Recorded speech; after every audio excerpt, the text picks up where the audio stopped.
Now, in a related development, General Secretary of the party, John Bwedu, who is upset by the development, has directed constituency executives to immediately suspend party supporters who invoked curses on the National Executive Committee over the disqualification of their respective candidates. He intimated that the actions of the supporter does not reflect the ideals of the party.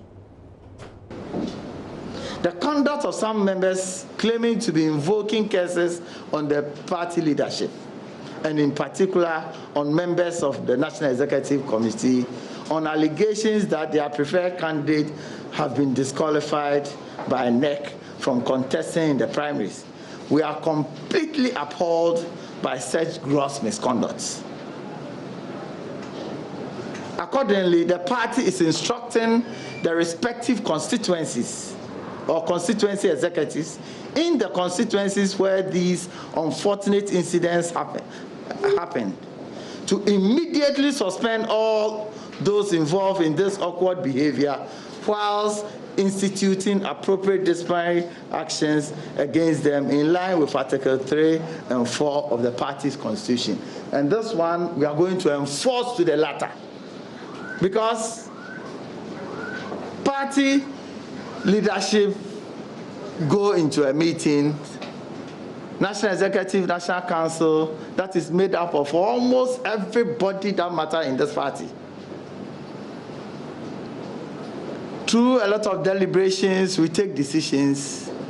We've not even announced the decisions.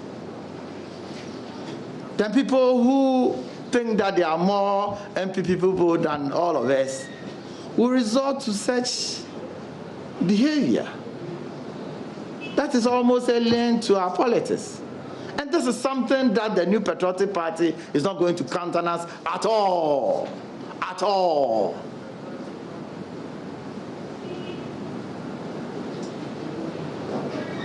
These are candidates that are active, loyal members of our party. Before we even come to the list, there are a lot of them that have come to us for discussions. There are a lot of them that they think that they are not being cleared or recommended by the National Executive Committee or the National Council because of one allegation or the other.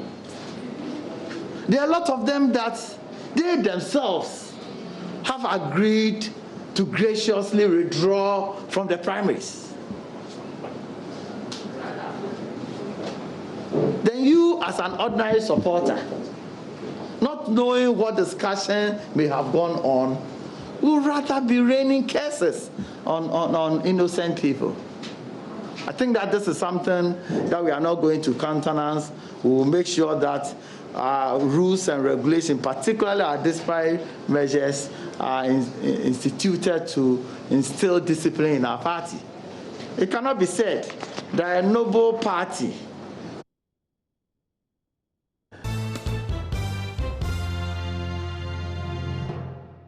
Let's go back to Kwabri East. Mahmoud Mohammed Nuruddin has joined us via Zoom.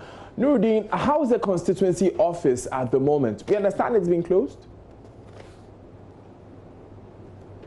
Today, around 10 a.m. today, when I checked, the office was still locked.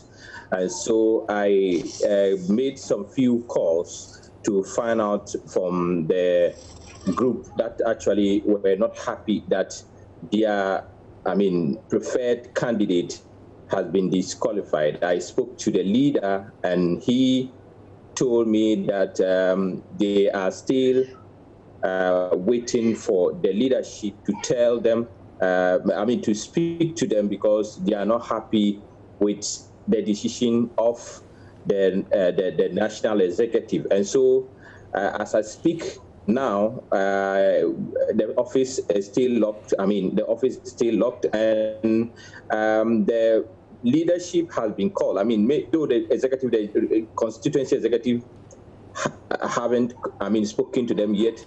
According to the leader, there's one man from the palace, the chief palace, the Mampontin Hene Palace, called him to invite him because the case has been reported to the Mampontin chief, and so he's yet to meet them and find out exactly why they have been called. So that means that no law enforcement has acted on this matter at all, Nuruddin? Nobody has been arrested yet. I have made my checks with the police. I have also spoken to the leadership of this group, and they say that none of their members, none of them has been arrested by the police. Right. Now, Nuruddin, for viewers who may not have that background, Kwabri East is where we have the sitting MP being the youngest member of parliament, Francis Korting Mensah. Exactly. That is where Francisca Mensah Korting is the MP. I mean, it's just some few kilometers away from Kumasi. I mean, if you're heading towards Mampong, just after Tafo constituency, the next constituency is Mampong, right? Kwabri East constituency. Right, and she's the daughter of an affluent businessman. Do we know why this disqualified candidate, or seemingly disqualified candidate, risks disqualification? I didn't hear that. Please, can you come again? Do we know why the candidate, the lawyer, risks disqualification? Well, we don't actually know, but from the group, they are saying that there has been a decision that they should allow Francisca Mensah to go unopposed, and they are saying that from what they have gathered, it is because she's a female. That's why they want her to go unopposed. They are not happy about that because they have a political future, and so if that is how the party is supposed to go, that is the line the party wants to go, then it will affect some of them in future, because it means if in the near future they are competing with a female, they would also ask them to step down for the female to contest, and that is not good for their future. So for now, they want to make sure that at least they should allow two of them to contest, and they would vote for whoever they want to lead them in the constituency. Thank you very much, Mahmoud Mohammed Nuruddin, for joining us from the Ashanti region. Now, media managers and experts are advocating for the industry to be prioritized in the stimulus package announced by government for businesses adversely affected by the coronavirus pandemic. Many businesses have been hard hit, and media organizations which have not been left out have had to resort to cost-cutting measures, including laying off staff. The industry has had to adapt quickly to new methods in adherence to social distancing protocols. JoyNews editor Araba Kumsin has been speaking to some in the industry who have been highlighting how the pandemic has adversely affected them directly in the Hotline documentary, The Media, a Virus and Survival. Here are excerpts.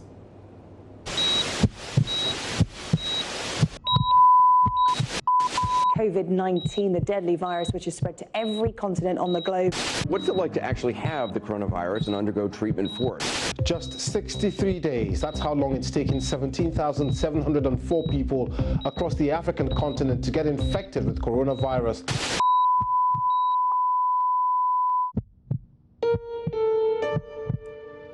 The lives of thousands have been snuffed out as the ripples of an unprecedented pandemic, the COVID-19, the scale of which has never been witnessed before, reverberated across the globe, bringing robust economies to their knees and putting almost every sector, including the media, in distress. Now more than ever, the need for information has become pronounced. But how will Ghana's news media navigate these uncharted waters to live up to their mandate as they reel under the impact of this pandemic?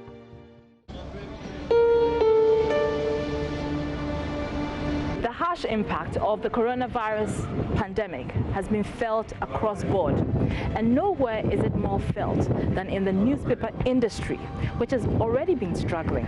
With the onset of the coronavirus pandemic, their woes have worsened.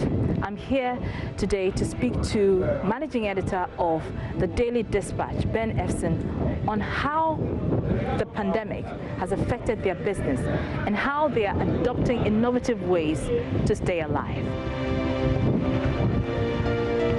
The Dispatch has been around for over 22 years. And COVID was the first time that for 1 month the paper was off the stands because the vendors were just not, people were not going to work because the vendors sell by the roadside. So for 1 month, there was no newspaper on the stand. Because of the lockdown? There was a lockdown.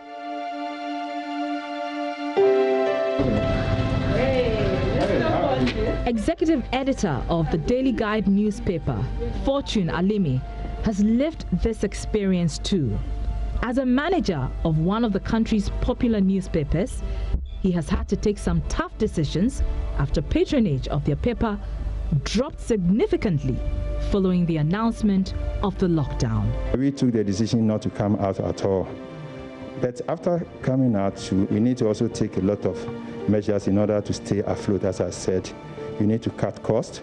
We need to cut down even on production. We need to cut down on the hours of production so that we save production costs, electricity, transportation, fueling. We need to cut down on a lot of these things. Let's talk about the impact it's had on the business. You mentioned that people were not patronizing the newspapers, especially during the lockdown. Why is that? Why is that? Because people were not out.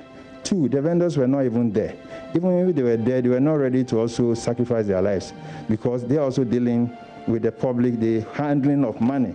You realize that one of the means of transmission of this disease is handling of money. You see traders, hearing traders also contracting the disease. Where did they get it from? Through money.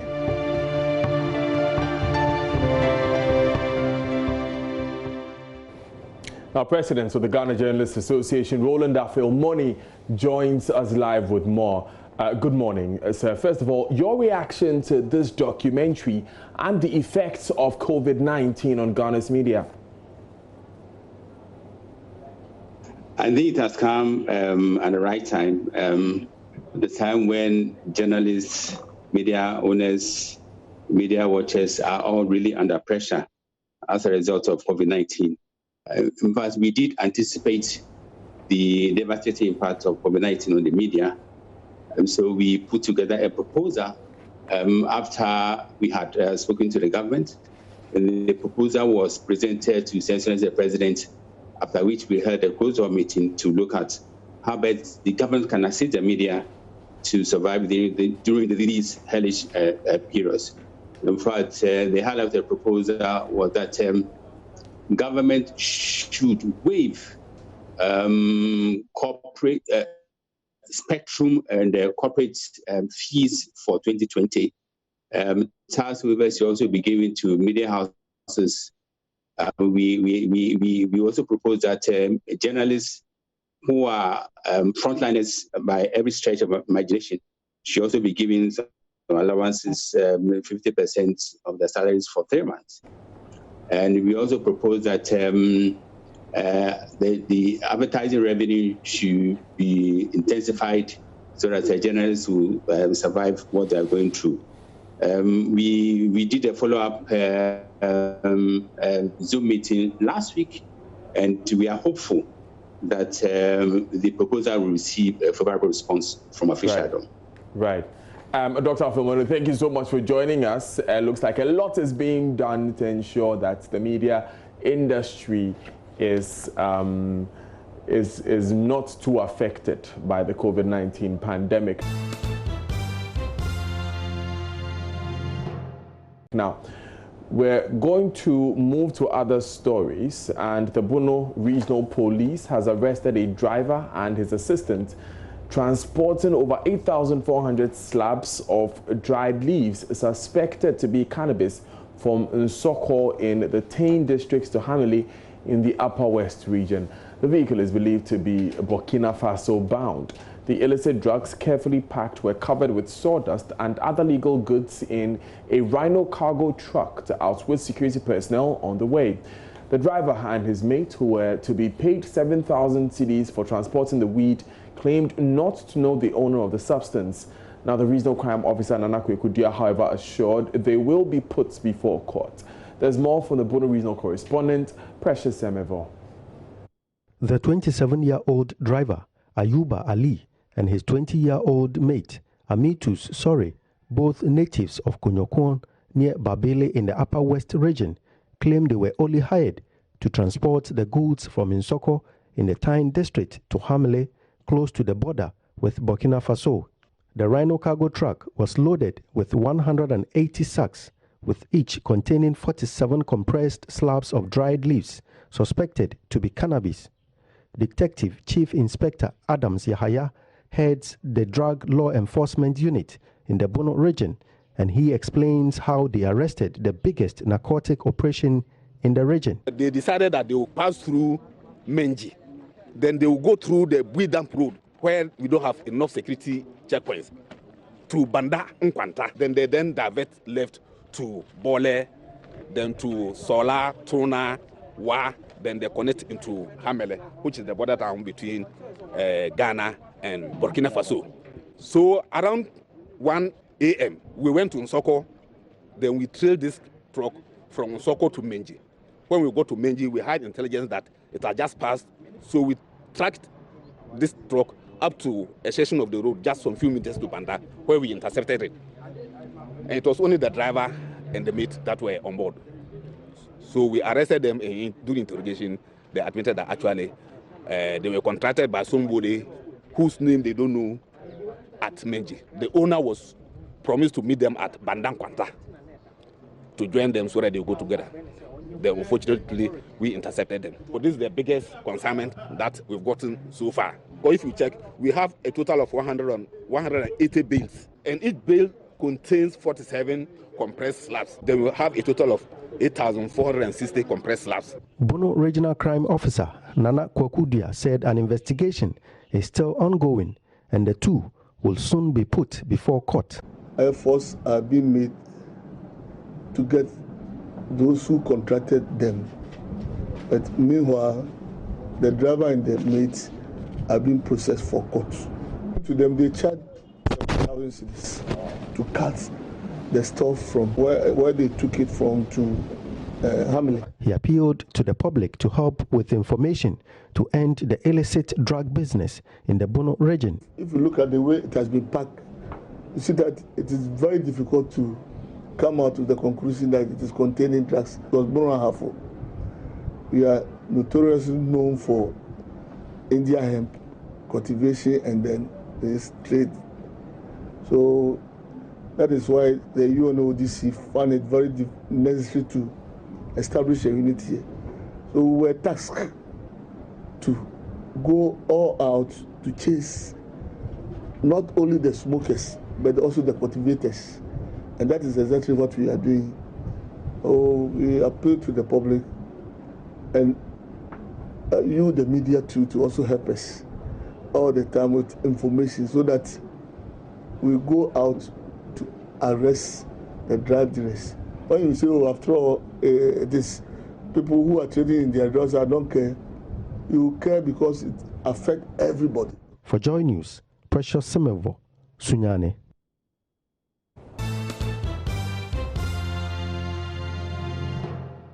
Good afternoon and welcome to Business. My name is Darryl Kwao. A joint immigration and cocoa board task force has intercepted 79 bags of cocoa beans that were being smuggled to Togo over the weekend. Peter Sanu has more in the following report. But for the vigilance of the immigration officers on duty and the intelligence unit from Cocoa Board, these 79 unstandardized sacks of cocoa beans would have left the borders of Ghana. Sources say there was initial resistance from the 5 smugglers until the 2 officers on duty overpowered them at about 1:48 a.m., with one of the officers being injured on the hand. The 5 smugglers, we are told, are currently on self-cognizance bail with their motor tricycles as sureties. Assistant Commissioner of Immigration Felix Ajiman Bosompim is the sector commander at the Kano border. Exactly on 01:48 hours on the 4th of June 2020, 2 of our officers who were deployed to one of the unapproved routes in the Ketu North District intercepted 5 motor tricycles fully loaded with cocoa beans. Recently, we intercepted some vehicles. We intercepted planting for food and job fertilizers, as well as agrochemicals. We recently also intercepted quantities of marijuana. And then just a few days ago, we had these sacks of cocoa beans that were all being smuggled to neighboring Togo. We are also appealing to the general public and the community that we are in this together, so they should assist us in volunteering information. Our officers and men are trained to protect their identity, so for that they should be assured that we will protect their identity. With only 2 patrol vehicles, 2 motorbikes, with some officers fueling and using their personal motorbikes for patrol duties on a large duty point, ACI Bosompim is asking for support to enable the areas under his command receive the necessary surveillance.